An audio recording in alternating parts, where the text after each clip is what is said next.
원장님, 제정신입니까? 이런 길바닥 노숙자 하나 때문에 병원장 자리를 걸겠다고요? 부원장 도진이 승우의 가온 자락을 붙잡으며 독설을 내뱉었습니다. 돈 안 되는 환자는 죽어도 된다는 게 당신 철학입니까? 비키세요. 이 사람 내 목숨을 걸고서라도 내가 살립니다. 승우는 피 묻은 가온을 휘날리며 차가운 수술실 안으로 질주했습니다. 병원 이사회의 해임 통보와 쏟아지는 비난 속에서도 그가 메스를 놓지 못하는 단 하나의 이유. 수술 직전 발견된 노숙자의 낡은 지갑 속에는 30년 전 물속에 잠겨가던 어린 승우를 끌어올렸던 바로 그 사진이 들어 있었습니다. 죽어가는 은인을 살리기 위한 천재 의사의 처절한 사투, 그리고 병원을 집어삼키는 거대한 화마 속에서 밝혀지는 충격적인 진실까지 오늘의 사연 시작합니다. 구독과 좋아요는 더 좋은 작품을 만드는 힘이 됩니다. 하늘이 뚫린 듯 장대비가 거세게 쏟아지는 자정 무렵이었습니다. 거산대학병원 병원장인 한승우가 지친 몸을 이끌고 퇴근하기 위해 병원 로비를 가로지르고 있었습니다. 정문 밖에서 빗소리를 뚫고 무언가 둔탁한 소리가 들려왔습니다. 승우가 걸음을 멈추고 유리문 너머 어둠 속을 가만히 응시했습니다. 비쩍 마른 체구의 노숙자 한 명이 차가운 보도블록 위로 고꾸라져 있었습니다. 승우가 급히 자동문을 열고 빗속으로 달려나갔습니다. 노숙자의 입가에서는 검붉은 피가 쉴 새 없이 흘러나오고 있었습니다. 승우가 노숙자의 목에 손을 대며 다급하게 외쳤습니다. 여기 환자입니다. 당장 들것 가지고 오세요. 로비에 있던 보안 요원 최 씨가 당황한 표정으로 달려와 승우의 앞을 가로막았습니다. 원장님, 이 사람은 그냥 근처에 사는 노숙자입니다. 술에 취한 것 같은데 경찰에 연락할까요? 승우가 젖은 머리카락을 거칠게 쓸어 올리며 소리쳤습니다. 사람이 피를 토하며 죽어가는데 술 타령입니까? 당장 응급센터에 연락해서 수술실 준비하라고 하세요. 최 씨가 어쩔 줄 몰라 하며 무전기를 들고 뒤로 물러났습니다. 승우는 망설임 없이 바닥에 엎드린 노숙자를 자신의 등에 업었습니다. 차갑게 식어가는 노숙자의 체온이 빗물과 섞여 승우의 등에 고스란히 전해졌습니다. 승우가 응급실 복도를 질주하며 간호사들을 향해 크게 소리쳤습니다. 폐동맥 파열입니다. 수술실 당장 열고 마취과에 연락하세요. 행정팀 김대리가 차트를 들고 뛰어와 승우를 가로막으며 말했습니다. 원장님, 이 환자는 신원 확인도 안 되고 돈도 한 푼 없는 노숙자입니다. 규정상 접수부터 하셔야 합니다. 승우가 피 묻은 손으로 김대리의 어깨를 밀쳐내며 외쳤습니다. 지금 사람 목숨보다 종이 쪼가리 규정이 더 중요합니까? 모든 책임은 내가 질 테니까 당장 비켜요. 김대리가 멍하니 서 있는 사이 승우는 노숙자를 수술 침대로 옮기고 직접 소독을 시작했습니다. 수술실에 눈부신 조명이 켜지고 승우는 숨을 가쁘게 몰아쉬며 메스를 들었습니다. 노숙자의 낡은 누더기를 가위로 잘라내자 앙상하게 마른 가슴이 드러났습니다. 승우가 노숙자의 가슴에 새겨진 수많은 흉터들을 보며 잠시 멈칫했습니다. 그것은 오래전 불길 속에서 살아남은 영웅의 훈장처럼 보였습니다. 승우가 옆에 선 간호사에게 손을 내밀며 차갑게 말했습니다. 수술 시작하겠습니다. 다들 정신 똑바로 차리세요. 장장 10시간에 걸친 혈관 재건 수술이 이어지는 동안 승우의 이마에는 땀방울이 맺혔습니다. 환자의 맥박이 급격히 떨어지며 기계음이 요란하게 울려 퍼졌습니다. 옆에 있던 어시스트 의사가 겁에 질린 목소리로 외쳤습니다. 원장님, 심장이 멈췄습니다. 더 이상은 무리인 것 같습니다. 승우가 이빨을 악물고 직접 노숙자의 가슴 위로 올라가 심장 마사지를 하며 소리쳤습니다. 죽게 안 둬. 당신 누군지는 몰라도 여기서 이렇게 죽게 안 둔다고. 승우의 손바닥을 통해 길람의 약해진 심장 박동이 다시금 미세하게 전해지기 시작했습니다. 기적적으로 수술실 모니터의 수치가 정상으로 돌아오자 승우가 안도의 한숨을 내쉬었습니다. 그 시각 부원장 김도진이 자신의 사무실에서 수술실을 비추는 화면을 보며 비열하게 웃었습니다. 도진이 비서에게 전화기를 들고 차갑게 명령했습니다. 한 원장이 미친 게 분명하군. 당장 이사회 소집해. 병원 자산을 저런 인간 쓰레기한테 낭비한 죄를 물어야겠어. 수술을 마친 승우가 땀에 젖은 수술복을 벗으며 중환자실로 향했습니다. 복도 의자에 놓인 길람의 낡고 젖은 소지품 주머니가 승우의 눈에 들어왔습니다. 승우가 주머니를 열어보니 물에 흠뻑 젖은 가죽 지갑 하나가 툭 떨어졌습니다. 지갑 안쪽에서 비닐에 쌓인 낡은 사진 한 장이 승우의 손에 쥐어졌습니다. 사진 속에는 젊은 시절 소방관 제복을 입은 길람이 활짝 웃고 있었습니다. 길람의 품에는 물에 젖어 겁에 질린 어린 소년 하나가 안겨 있었습니다. 사진을 보던 승우의 눈동자가 세차게 떨리기 시작했습니다. 소년의 목에 걸린 은색 펜던트가 승우가 지금 목에 걸고 있는 것과 똑같은 모양이었습니다. 승우가 자신의 목에 걸린 펜던트를 만지며 나직하게 의조렸습니다. 세상에, 설마 당신이었나요? 30년 전 저수지에 빠진 어린 승우를 목숨 걸고 구해주었던 그 아저씨가 바로 길람이었습니다. 승우가 사진 속 길람의 얼굴을 손으로 어루만지며 눈물을 흘렸습니다. 길람은 그때의 부상 때문인지 노숙자가 되어 승우 앞에 다시 나타난 것이었습니다. 승우가 떨리는 목소리로 간호사에게 지시했습니다. 이 환자 기록, 30년 전 사고 기록까지 전부 다 찾아오세요. 당장요. 간호사가 영문을 모르겠다는 표정으로 서류를 챙겨 뛰어갔습니다. 승우는 유리창 너머로 산소호흡기에 의지해 누워있는 길람을 뚫어지게 바라보았습니다. 저 멀리 복도 끝에서 도진과 보안 요원들이 승우를 향해 거칠게 걸어오는 소리가 들렸습니다. 승우가 주먹을 꽉 쥐며 길람의 병실 문 앞을 지키고 섰습니다. 도진이 승우 앞에 멈춰서서 비웃으며 말했습니다. 한 원장, 자네 제정신인가? 이사회에서 자네 해임하니 논의 중이야. 당장 저 노숙자 밖으로 내보내. 승우가 도진을 향해 눈을 부라리며 차가운 목소리로 대답했습니다. 이 환자 건드리는 사람은 내가 가만 안 둡니다. 내 의사 면허를 걸고서라도 끝까지 지킬 겁니다. 도진이 코방귀를 뀌며 보안 요원들에게 손짓했습니다. 폭풍 전야와 같은 긴장감이 병원 복도를 가득 채우고 있었습니다. 다음 날 아침 8시 거산대학병원의 복도는 평소보다 훨씬 일찍부터 소란스러웠습니다. 밤을 꼬박 새운 승우가 부은 눈을 비비며 길람이 누워있는 중환자실 유리창 앞에 섰습니다. 승우의 손에는 어젯밤 발견한 그 빛바랜 사진이 여전히 들려 있었습니다. 승우가 떨리는 손가락으로 사진 속 길람의 얼굴을 쓸어내리며 혼잣말을 했습니다. 어떻게 이런 모습으로 제 앞에 나타나신 건가요, 아저씨? 그때 승우의 뒤에서 구두 굽소리가 날카롭게 울리더니 도진이 보안 요원들을 대동하고 나타났습니다. 도진이 팔짱을 낀 채 비웃음을 흘리며 말했습니다. 한 원장, 아직도 그 노숙자 곁을 못 떠나고 있는 거야?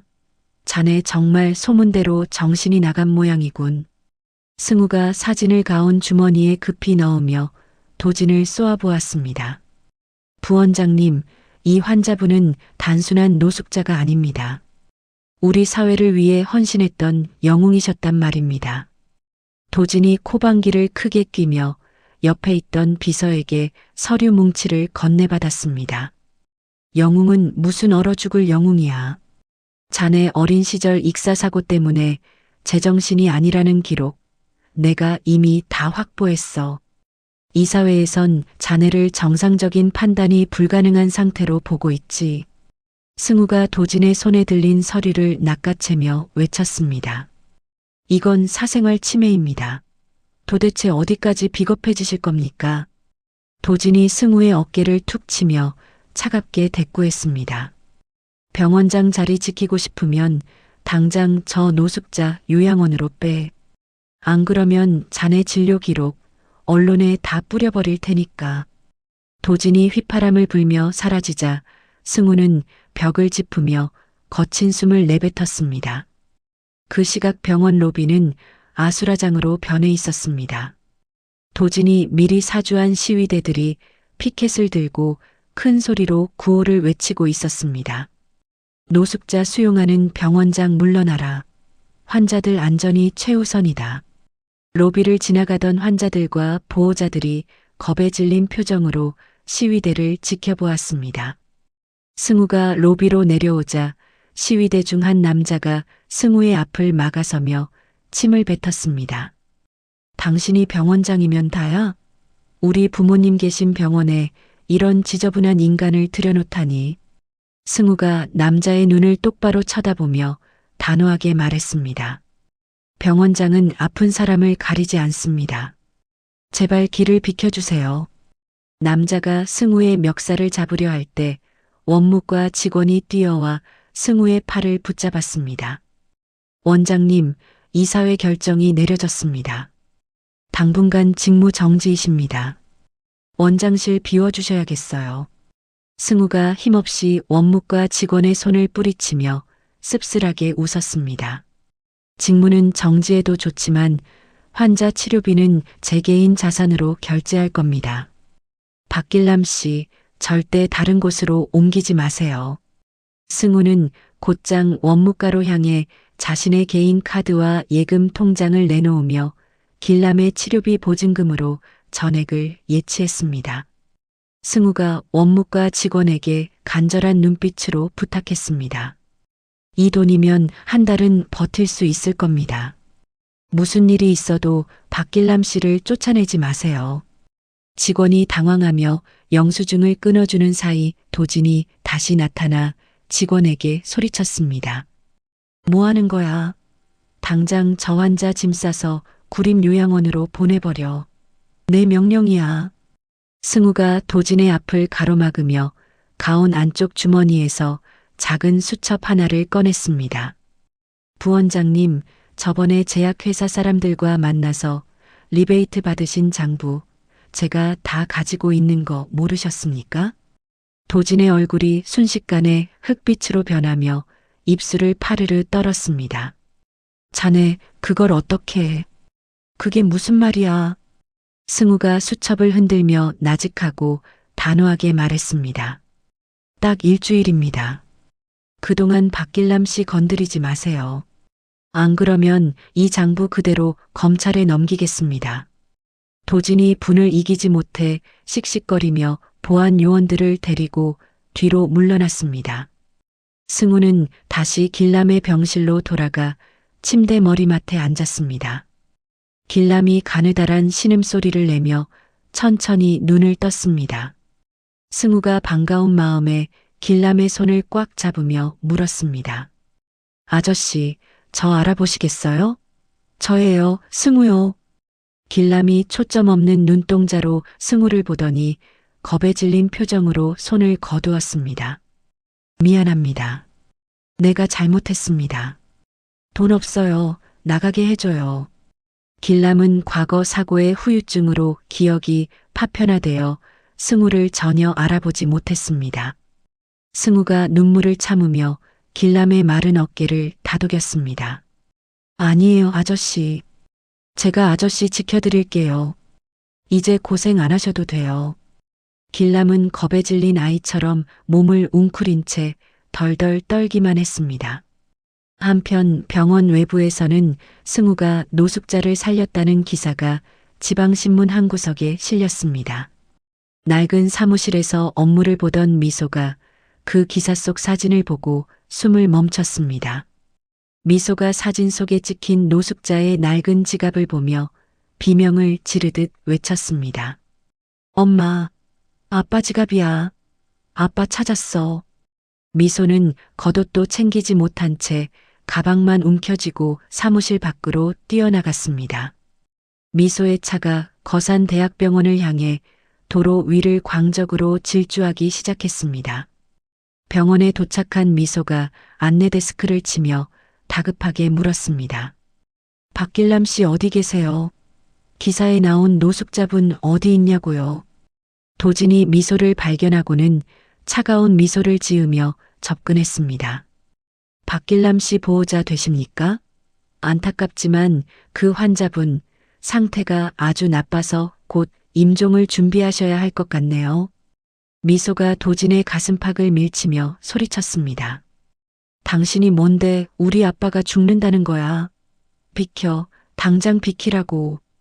도진이 미소를 병실로 안내하는 척하며 승우가 없는 다른 방향으로 유인했습니다. 도진은 미소를 이용해 승우가 환자를 강제 구금하고 있다고 몰아세울 속셈이었습니다. 승우는 아무것도 모른 채 길람의 손을 잡고 조용히 기도를 올리고 있었습니다. 병동 복도에는 미소의 절박한 구두 소리가 점점 크게 울려 퍼졌습니다. 중환자실 앞 복도가 떠나갈 듯한 구두 소리로 가득 찼습니다. 화려한 정장 차림의 박미소가 숨을 헐떡이며 병실 문을 거칠게 밀고 들어왔습니다. 침대에 누워 산소호흡기에 의지한 길람을 본 미소가 그 자리에 주저앉으며 비명을 질렀습니다. 아빠, 아빠 맞지? 도대체 왜 이러고 있어, 왜? 미소가 길람의 주름진 손을 붙잡고 얼굴을 비비며 오열했습니다. 승우가 놀란 표정으로 미소의 어깨를 조심스럽게 잡으며 물었습니다. 박미소 씨라고 하셨나요? 이 환자분의 따님입니까? 미소가 눈물범벅이 된 얼굴로 승우를 올려다보며 고개를 세차게 끄덕였습니다. 맞아요, 우리 아빠예요. 20년 전 사고 후에 가족들 고생시키기 싫다고 편지 한 장 남기고 사라졌던 우리 아빠라고요. 미소가 가방에서 낡은 가족 사진을 꺼내 승우에게 내밀었습니다. 옆에서 지켜보던 도진이 미간을 찌푸리며 미소의 손에서 사진을 낚아채듯 뺏었습니다. 이봐요, 여자분. 지금 한 원장이랑 짜고 연기하는 거 아니야? 노숙자 하나 살리려고 가짜 딸까지 데려오다니 대단하군. 미소가 벌떡 일어나 도진의 얼굴 앞에 대고 삿대질을 하며 소리쳤습니다. 당신 뭐야? 우리 아빠가 누군지 알아? 사람 구하다가 몸 다 망가진 소방관이었어. 당신 같은 사람이 함부로 말할 뿐이 아니라고. 도진이 어이가 없다는 듯 헛웃음을 지으며 사진을 바닥에 내팽개쳤습니다. 소방관이면 다야? 지금 이 병원에 끼친 손해가 얼마인지 알아? 당장 이 노숙자 데리고 나가. 승우가 바닥에 떨어진 사진을 소중하게 주워 먼지를 털어내며 낮게 의조렸습니다. 박미소 씨, 이것 좀 봐주세요. 승우가 자신의 주머니에서 어젯밤 발견한 길람의 낡은 사진을 꺼내 미소에게 보여주었습니다. 미소가 그 사진을 보자마자 다시 한번 바닥에 무너져 내리며 통곡했습니다. 이건 아빠가 제일 아끼던 사진인데 구조대원 시절에 마지막으로 구했던 아이라면서 늘 품에 넣고 다녔거든요. 승우가 미소의 눈을 똑바로 응시하며 자신의 목에 걸린 은색 펜던트를 꺼내 보였습니다. 그 사진 속 아이가 바로 접니다. 아버님은 제 생명의 은인이세요. 미소가 입을 벌린 채 승우와 사진을 번갈아 보며 할 말을 잃었습니다. 분위기가 심상치 않게 돌아가자 도진이 비서에게 귓속말을 하더니 황급히 병실을 빠져나갔습니다. 승우가 미소를 의자에 앉히며 차분하게 말을 이어갔습니다. 아버님이 왜 노숙자로 지내셨는지 이제 알 것 같습니다. 당시 사고로 뇌를 다치셔서 기억이 온전치 않으셨던 거예요. 미소가 손수건으로 눈물을 닦으며 승우의 손을 꼭 잡았습니다. 원장님, 우리 아빠 좀 살려주세요. 제가 가진 돈 다 드릴게요. 제발 아빠 예전처럼 걷게만 해주세요. 그때 갑자기 병실 안의 감시 모니터가 요란한 경고음을 내뱉기 시작했습니다. 길람의 몸이 뒤틀리며 다리가 딱딱하게 굳어가는 증상을 보였습니다. 승우가 급히 길람의 환자복 바지를 걷어 올리고 다리 근육을 살피며 외쳤습니다. 하반신 마비 증세입니다.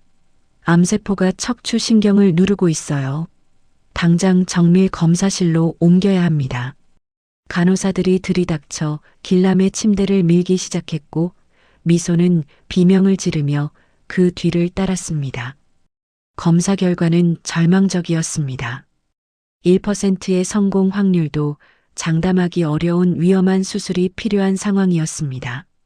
승우가 검사 결과를 보며 고뇌에 빠져 있을 때 도진이 이사회 이사들을 데리고 복도에 나타났습니다.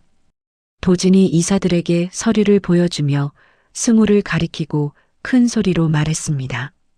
보십시오. 한 원장이 지금 성공 가능성도 없는 수술에 병원 장비를 또 쓰려고 합니다. 이건 명백한 업무상 배임입니다. 이사들이 고개를 저으며 승우에게 수술 중단 명령을 내리려 했습니다. 승우가 이사들 앞으로 걸어가 도진의 눈을 매섭게 노려보며 주머니에서 서류 한 장을 꺼냈습니다. 부원장님, 아버님이 하셨던 건설사, 20년 전 그 사고의 원인이 부실 공사였다는 증거 여기 있습니다. 아버님이 박길람 씨에게 죄를 뒤집어 씌우셨더군요. 도진의 얼굴이 순식간에 하얗게 질리며 뒷걸음질을 쳤습니다. 자네, 그걸 어디서? 그건 다 끝난 일이야. 헛소리 하지 마. 승우가 서류를 이사들에게 건네며 당당하게 외쳤습니다. 우리 병원은 영웅을 버린 죄인의 아들이 운영하는 곳입니까? 아니면 생명을 살리는 곳입니까? 대답해 보십시오. 이사들이 수군거리며 도진을 피하기 시작했고 승우는 미소의 손을 다시 한번 꽉 쥐었습니다. 미소가 결연한 표정으로 이사들을 향해 자신의 명함을 내던지듯 건넸습니다. 저 박미소입니다. 지금 당장 이 병원에 100억 기부하겠습니다. 제 아빠 수술 한 원장님이 집도하게 해주세요. 미소의 파격적인 선언에 이사들이 눈을 동그랗게 뜨며 승우에게 수술 허가 서명을 건네주었습니다. 도진은 분을 이기지 못해 복도 벽을 주먹으로 치며 승우를 향해 저주를 퍼부었습니다. 승우는 도진의 악담을 뒤로한 채 길람이 기다리는 수술실 입구로 발걸음을 옮겼습니다.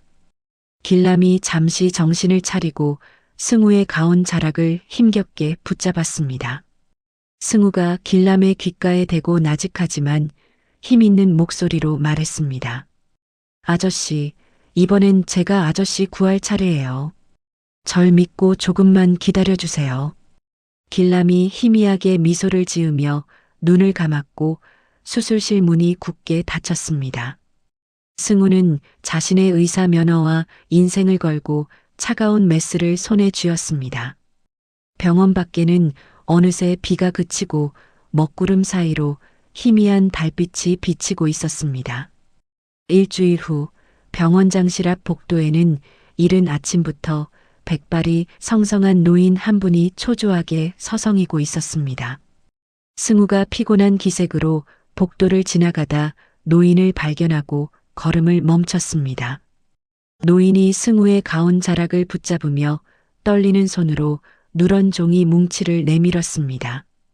선생님, 제가 신문에서 박길람 대원님 소식을 봤습니다. 여기 이 명단 좀 봐주십시오. 승우가 의아한 표정으로 종이를 펼치자 거기에는 수십 명의 이름과 연락처가 빼곡하게 적혀 있었습니다. 노인이 눈시울을 붉히며 승우의 손등을 덮어잡으며 말했습니다. 여기 적힌 사람들이 전부 그 양반이 불길 속에서 등에 업고 나온 사람들입니다. 다들 이 은혜를 어떻게 갚아야 할지 몰라 발만 동동 구르고 있었어요. 승우가 명단을 훑어내려가며 가슴 한구석이 뜨거워지는 것을 느꼈습니다. 길람은 자신의 몸이 타들어가는 줄도 모르고 이 많은 생명을 구해냈던 것이었습니다. 미소가 옆에서 명단을 같이 보더니 노인의 손을 꼭 잡으며 고개를 숙였습니다. 정말 감사합니다, 어르신. 우리 아빠가 헛살지 않았다는 걸 보여주셔서 정말 감사해요.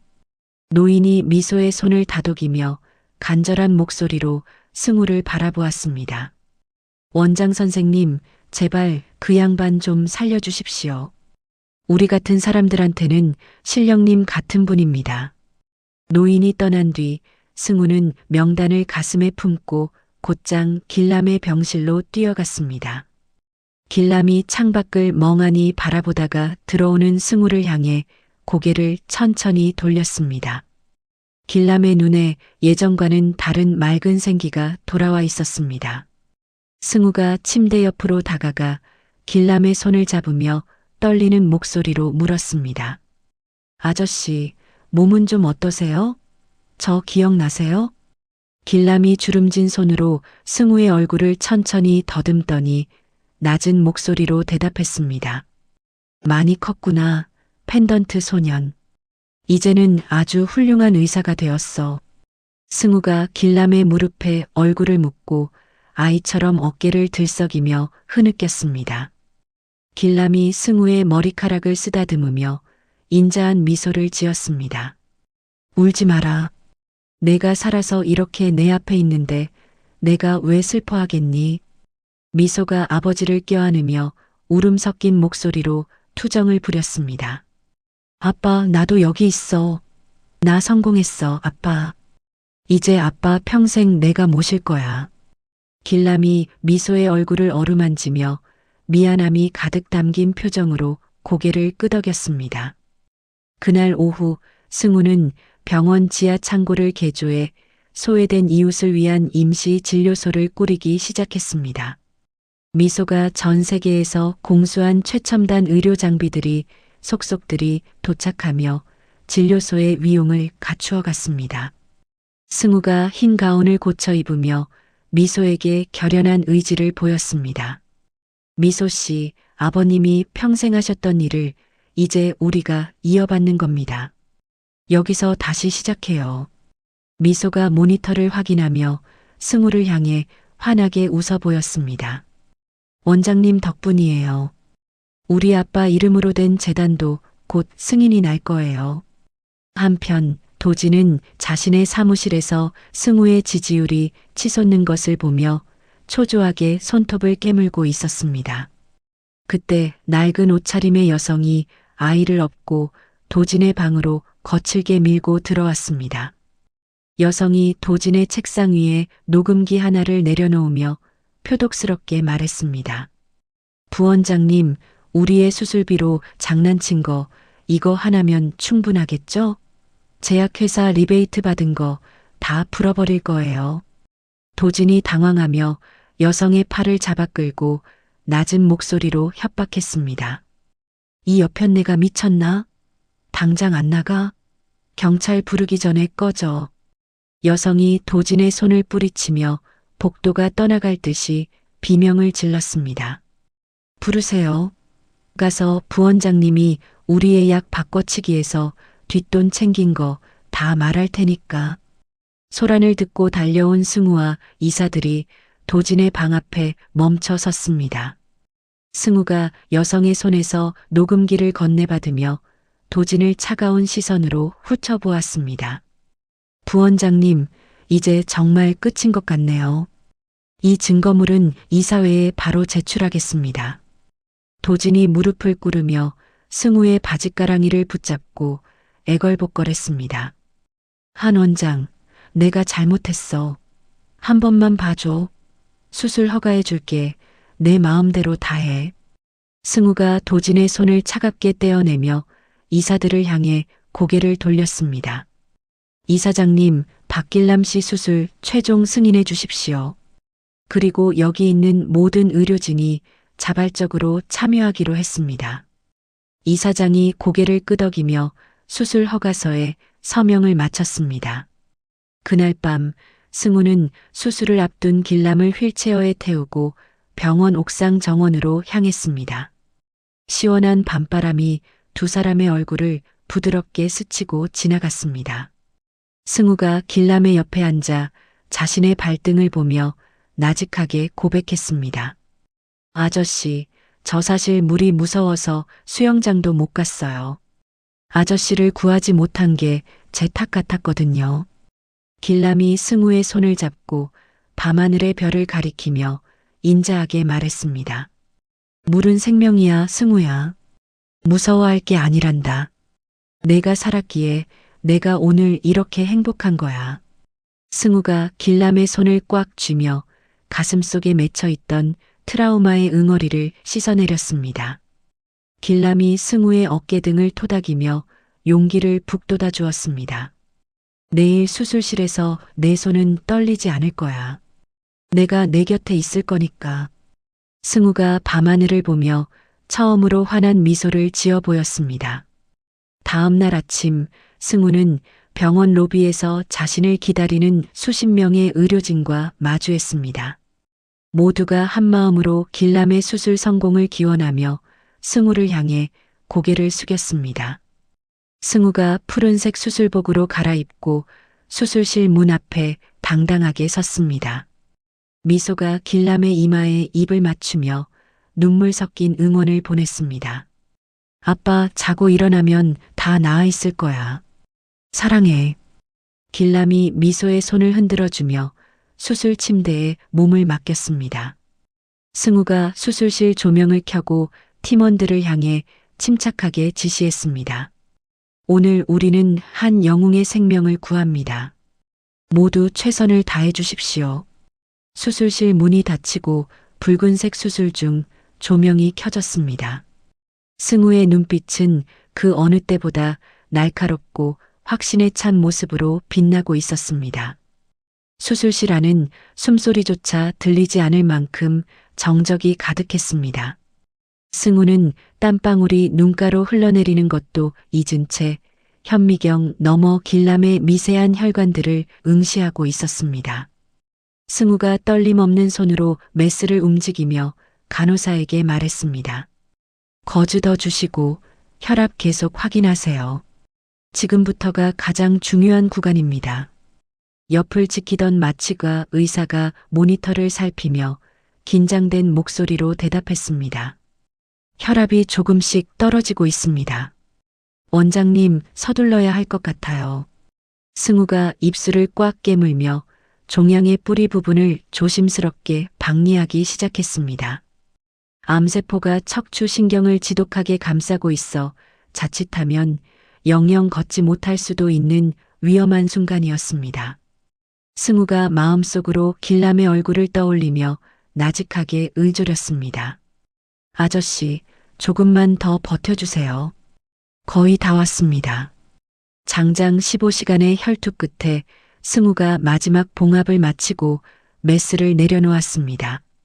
고요하던 수술실에 규칙적이고 건강한 심장 박동 소리가 울려 퍼졌습니다. 승우가 마스크를 벗으며 팀원들을 향해 지친 미소를 지어 보였습니다. 수술 성공입니다. 모두 고생 많으셨습니다. 수술실 문이 열리고 승우가 밖으로 나오자 초조하게 기다리던 미소가 달려와 승우의 가운 자락을 붙잡았습니다. 원장님, 우리 아빠 어떻게 됐어요? 승우가 미소의 어깨 등을 다독이며 확신에 찬 목소리로 말했습니다. 성공했습니다. 이제 아버님은 다시 걸으실 수 있을 거예요. 미소가 바닥에 주저앉아 얼굴을 감싸 쥐고 소리내어 울음을 터뜨렸습니다. 수술 성공 소식은 병원 로비에서 대기하던 수많은 시민들에게 순식간에 퍼져나갔습니다. 병원 정문 앞에서는 사람들이 서로를 껴안으며 환호성을 질렀고 길람의 쾌유를 비는 박수 소리가 병원 전체를 뒤흔들었습니다. 며칠 뒤 일반 병실로 옮겨진 길람이 처음으로 스스로 상체를 일으켜 앉았습니다. 미소가 정성껏 끓여온 죽 한 숟가락을 길람의 입에 넣어주며 환하게 웃었습니다. 아빠, 맛이 어때? 내가 아빠 주려고 새벽부터 일어났어. 길람이 죽을 천천히 씹어 삼키며 미소의 손등을 어루만졌습니다. 정말 맛나구나. 우리 딸이 다 커서 아비 입에 밥도 넣어주고 꿈만 같아. 승우가 회진을 돌기 위해 병실로 들어서자 길람이 밝은 표정으로 승우를 반겼습니다. 승우가 길람의 발가락을 톡톡 건드리며 다정하게 물었습니다. 아저씨, 여기 감각이 느껴지세요? 한번 움직여 보시겠어요? 길람이 힘을 주자 굳어있던 발가락이 작게 움찔거리며 움직였습니다. 승우가 그 모습을 보고 아이처럼 기뻐하며 차트를 머리 위로 들어 올렸습니다. 됐습니다. 신경이 완벽하게 살아났어요. 이제 재활만 하면 충분히 걸으실 수 있습니다. 병원 게시판에는 길람과 승우의 사연을 기리는 편지들이 수천 장이나 붙어 장관을 이뤘습니다. 도지는 자신의 사무실에서 짐을 싸며 씁쓸한 표정으로 텔레비전 뉴스를 지켜보았습니다. 뉴스 앵커가 승우의 인수를 칭송하며 거산병원의 새로운 변화를 보도하고 있었습니다. 도진이 비서에게 짐 가방을 건네며 힘없는 목소리로 말했습니다. 내가 졌어.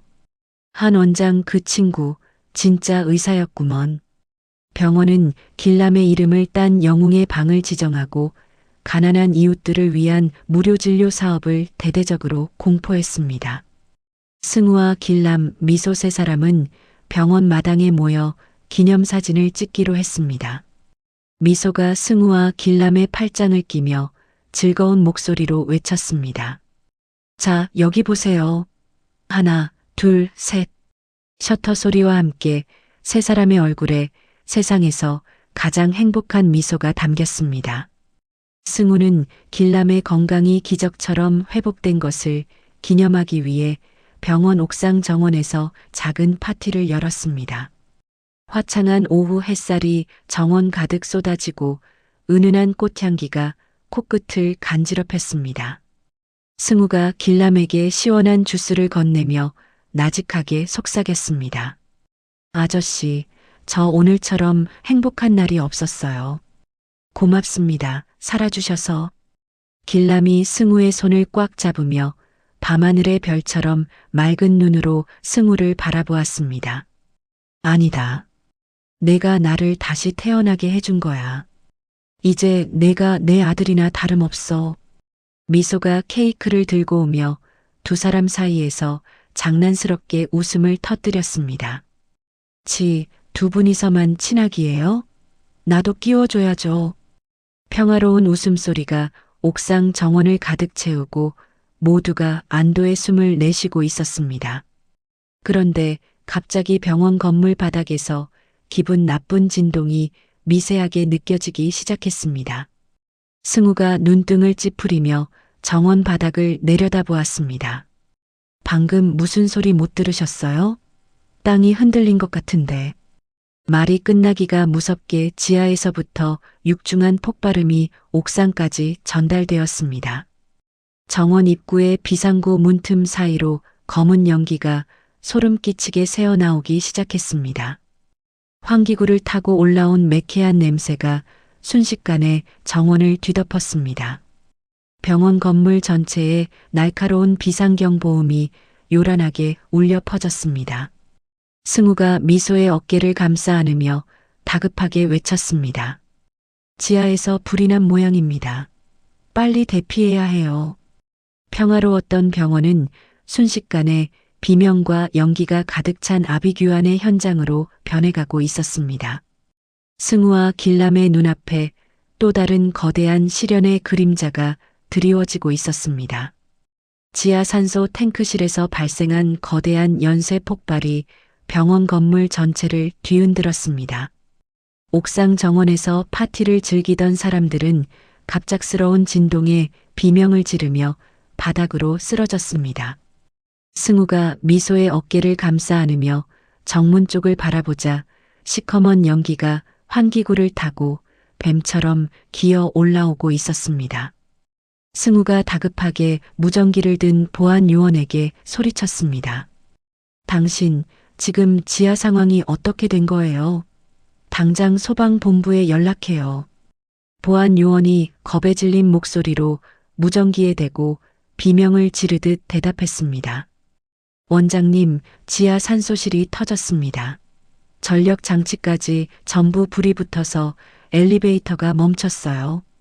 순식간에 병원 전체의 전등이 깜빡이다가 완전히 꺼져버렸습니다.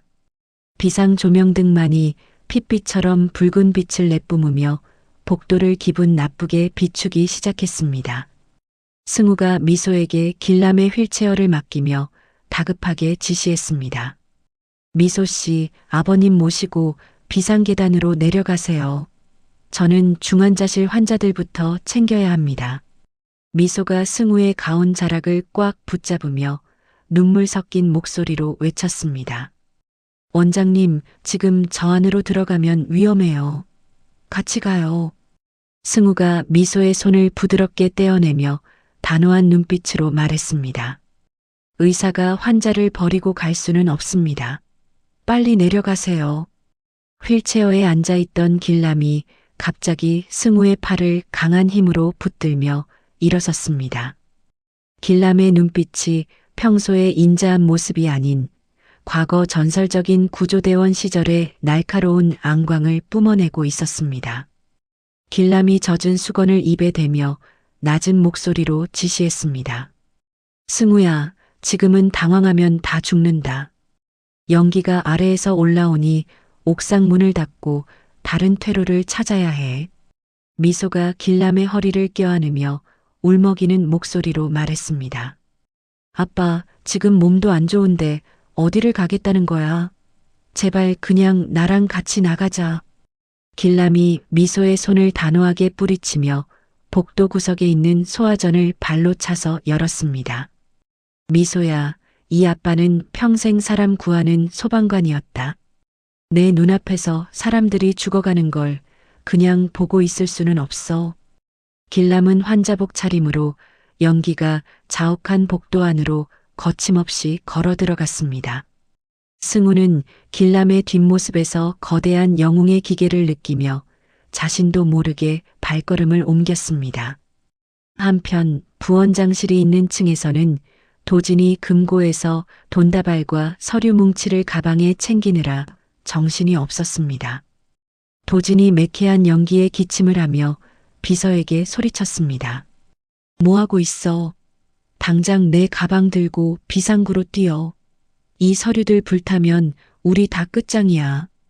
도진이 복도로 뛰어나왔을 때는 이미 유독가스가 가슴 높이까지 차오른 상태였습니다. 도진이 방향을 잃고 벽을 더듬으며 비명을 질렀습니다. 여기 사람 살려. 나 좀 살려달라고. 누구 없나? 그때 연기 속에서 길람이 나타나 도진의 어깨를 툭 치며 말했습니다. 낮게 엎드리세요. 벽 짚고 왼쪽으로 가야 비상계단이 나옵니다. 도진은 자신을 구하러 온 사람이 노숙자라고 무시했던 길람이라는 사실에 입을 벌린 채 멍하니 서 있었습니다. 길람은 도진을 지나쳐 더 깊은 연기 속으로 들어가며 고립된 환자들을 하나둘씩 밖으로 끌어냈습니다. 승우는 인공호흡기가 멈춰버린 중환자실로 달려가 간호사들과 함께 수동으로 산소를 공급하기 시작했습니다.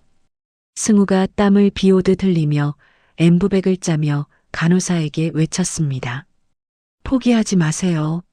소방대원들이 곧 올 겁니다. 조금만 더 버팁시다. 그때 갑자기 천장에서 육중한 굉음이 들리더니 커다란 콘크리트 덩어리가 승우의 머리 위로 떨어지기 시작했습니다. 승우가 눈을 질끈 감는 순간 누군가 승우의 몸을 거세게 밀쳐내며 바닥으로 넘어뜨렸습니다. 승우가 바닥을 굴러 고개를 들자 길람이 승우 대신 떨어진 구조물에 다리가 깔린 채 신음하고 있었습니다. 승우가 비명을 지르며 길람에게 기어갔습니다. 아저씨, 정신 차리세요. 박길람 아저씨. 길람이 고통스러운 표정으로 승우의 손을 꽉 잡으며 힘겹게 입을 열었습니다. 승우야, 환자들부터 밖으로 내보내라. 나는 괜찮다. 승우가 길람의 다리 위에 놓인 무거운 철근을 들어 올리려 했지만 꼼짝도 하지 않았습니다. 주변의 불길은 점점 거세지고 산소는 희박해져 승우의 의식도 점차 흐려져 갔습니다. 승우가 길람의 가슴팍에 머리를 기대며 눈물을 흘렸습니다. 싫어요. 이번에도 아저씨 혼자 두고 안 가요. 같이 나가야 한단 말이에요. 길람이 떨리는 손으로 승우의 뺨을 어루만지며 마지막 힘을 짜내어 웃어 보였습니다. 너는 살아야 한다. 훌륭한 의사가 되어야지. 내 목까지 사람들을 살려주렴. 복도 끝에서 폭발음이 다시 한번 들려오고 천장의 내장재들이 불타오르며 두 사람 위로 쏟아져 내렸습니다. 승우는 뜨거운 열기 속에서 길람의 차가워진 손을 놓지 않으려 안간힘을 썼습니다. 시커먼 연기가 두 사람의 시야를 완전히 가려버린 절체절명의 순간이었습니다. 어디선가 멀리서 소방차의 사이렌 소리가 희미하게 들려오고 있었습니다. 검은 연기가 폐부를 찌르듯 밀려들어오고 불길은 이미 문턱까지 차올랐습니다. 승우가 매캐한 공기를 마시며 길람의 다리를 누르고 있는 무거운 쇠파이프를 온몸으로 밀어냈습니다. 제발 좀 움직여요. 조금만 더 하면 돼요. 승우가 이를 악물며 소리쳤습니다. 길람이 가쁜 숨을 내쉬며 승우의 젖은 가운 자락을 힘없이 붙잡았습니다. 승우야, 이제 그만 가라. 내 다리는 이미 감각이 없어. 너라도 살아야지. 길람이 힘겹게 대답했습니다. 승우가 눈물을 닦아내며 더욱 강하게 쇠파이프를 밀어 올렸습니다. 싫어요. 저번에 아저씨가 저 구해주셨잖아요. 이번에는 제가 아저씨 살릴 차례라고요. 승우가 비명을 지르듯 외쳤습니다. 그때 복도 저편에서 누군가 벽을 두드리며 울부짖는 소리가 들려왔습니다. 도진이 가방을 가슴에 꼭 껴안은 채 연기 속에서 기어 나오며 승우를 발견했습니다. 원장님, 한 원장, 나 좀 살려줘. 제발 나 좀 여기서 데리고 나가줘. 도진이 바닥을 기며 애원했습니다. 승우가 도진을 차가운 눈빛으로 훑어보며 소리쳤습니다. 부원장님, 지금 그 가방이 문제입니까? 여기 와서 이 철근 좀 같이 들어주세요. 승우가 도진을 향해 손짓했습니다.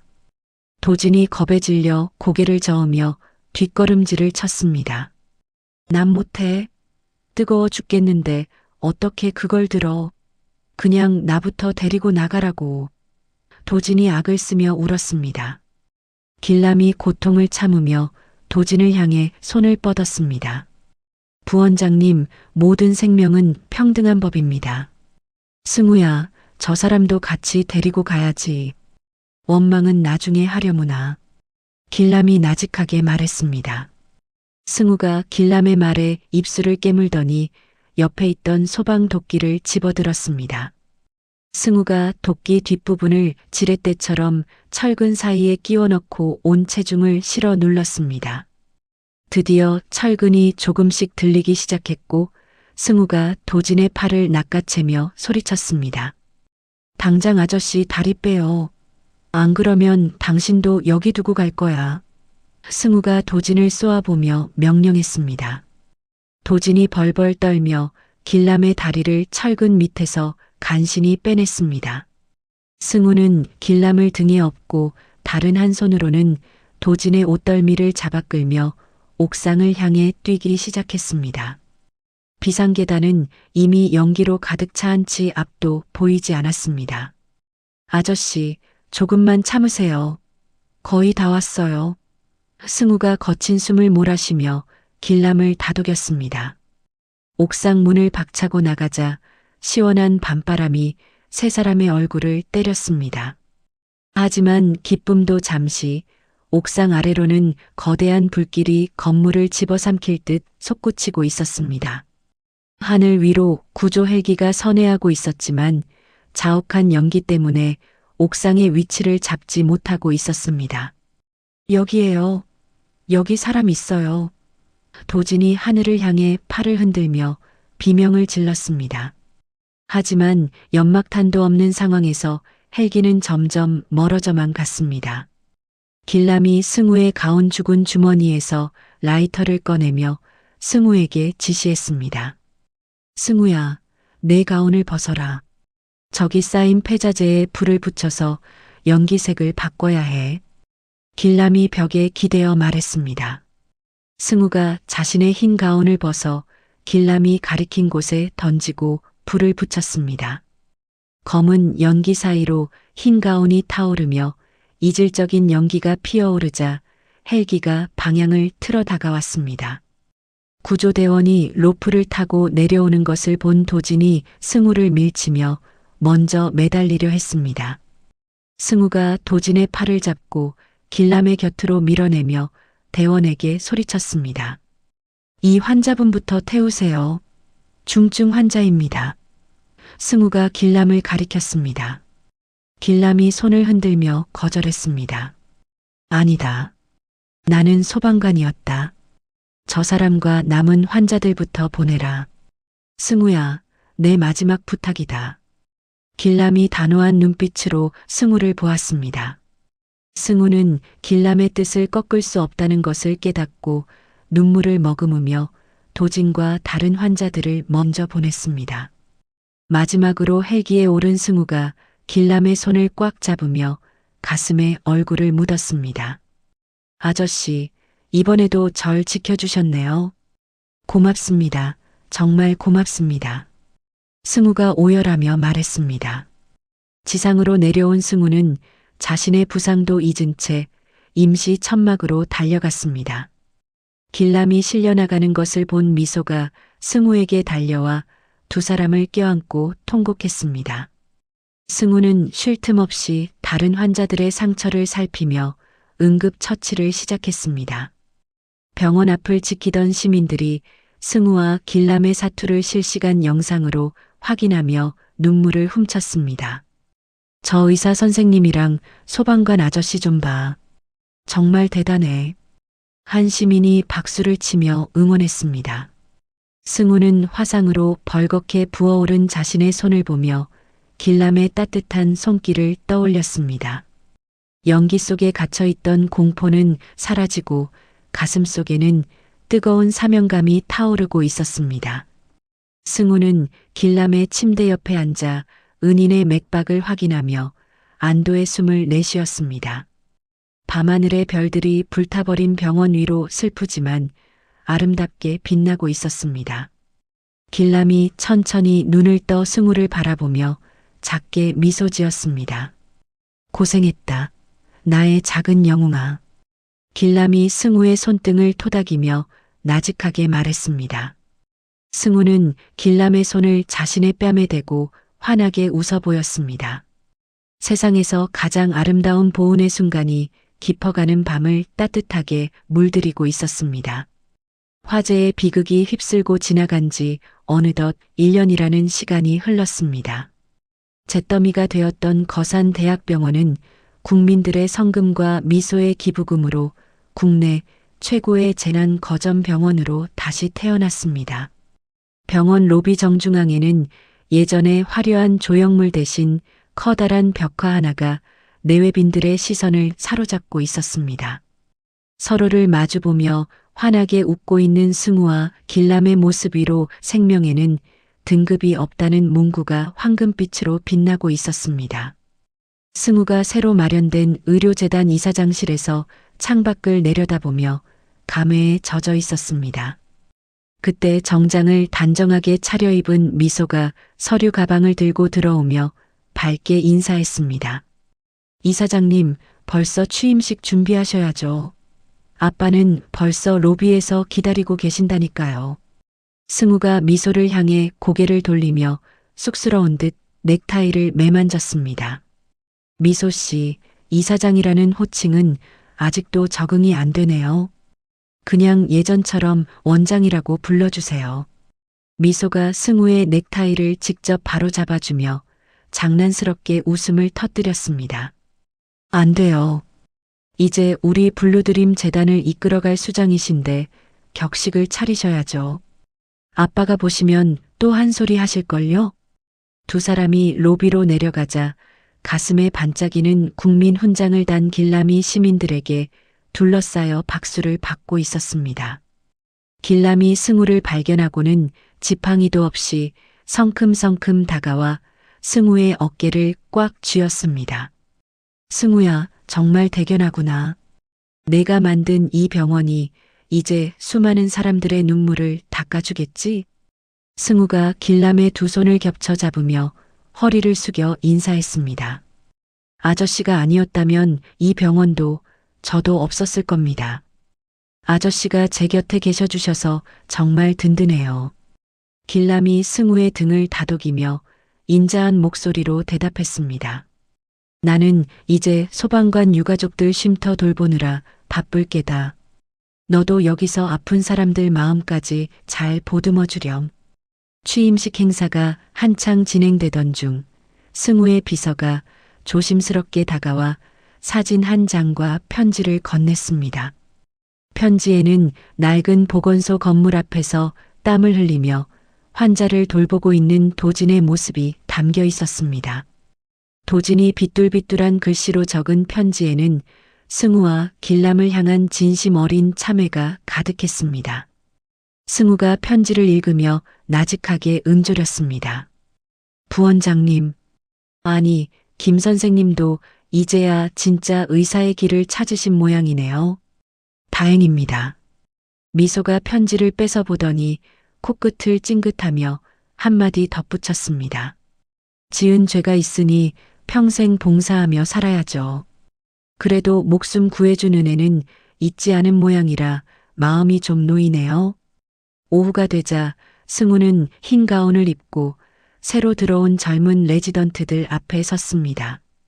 승우가 차가운 청진기를 손바닥으로 비벼 따뜻하게 데우며 학생들을 향해 말했습니다.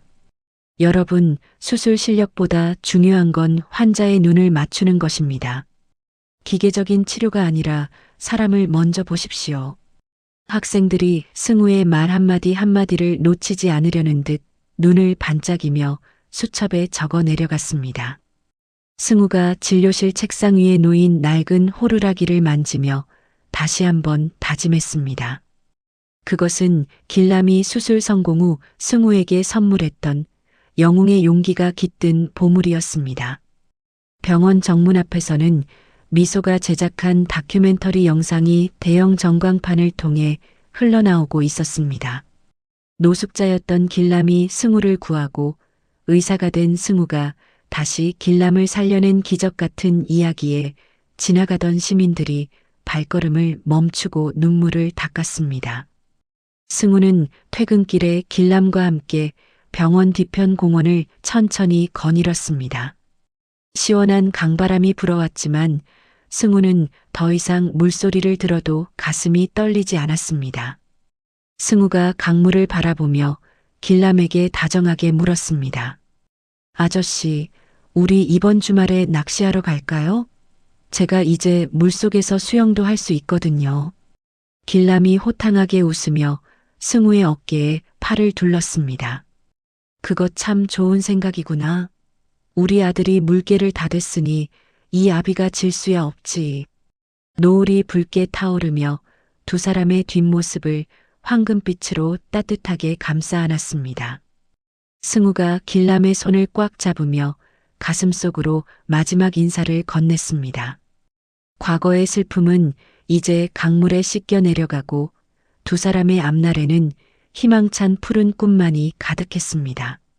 승우와 길람의 웃음소리가 강가에 은은하게 퍼져나가며 감동의 이야기는 아름다운 마침표를 찍었습니다. 두 사람은 서로의 온기에 의지한 채 더 높고 밝은 내일을 향해 한 발짝씩 힘차게 내디뎠습니다. 오늘의 이야기 여기까지입니다.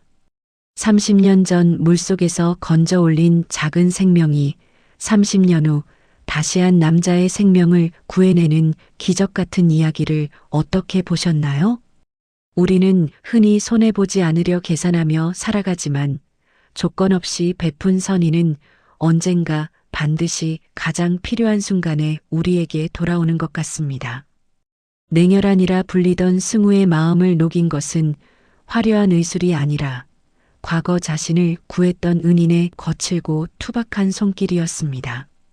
우리 주변에도 이름 없이 소중한 가치를 지키는 수많은 길람 씨와 그 은혜를 잊지 않고 보답하는 승우 씨가 있기에 세상은 여전히 살만한 곳이 아닐까 싶습니다. 삭막한 세상 속에서 오늘 이 사연이 여러분의 마음속에 작은 온기로 남았기를 진심으로 바랍니다. 이야기를 끝까지 들어주신 분이 계시다면 잘 들었다고 댓글 하나 남겨주세요. 감사합니다.